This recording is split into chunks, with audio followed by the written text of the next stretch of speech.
Nakakatakot, nakakakilabot. May mga taong bigla na lang sumusulpot.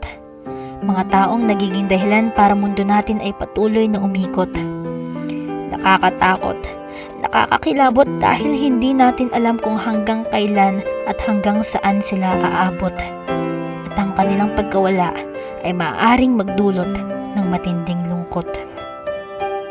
Walang permanente sa mundo, lahat nagbabago, lahat naglalaho dahil ang oras natin sa mundo ay limitado. Kaya't habang may oras pa, ito ay sulitin na. Hindi natin hawak ang tadhana, isang kisap ng mga mata maraming pwedeng maglaho at mawala. Matutong magpahalaga sa mga bagay na nandyan pa.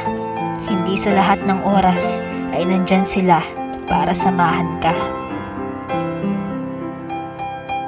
Kaya ngayon, oras ay wag nang sayangin. Ang mga pagkakataon ay wag nang palampasin. Ang salitang mahal kita ay laging sabihin at ang bawat salita ay ating damhin. Tayo ay matutong magmahal ng todo. Ang galit, kasakiman at kasamaan ay iwaksi sa ating pagkatao. Dahil ang totoo, ang bukas ay hindi ipinangako.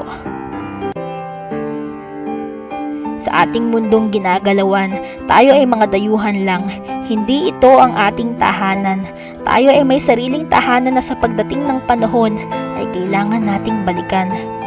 Kaya bago tayo umuwi, habang dito pa tayo sa mundo na mamalagi, pilitin nating pag-ibig ang sa puso natin ay maghari.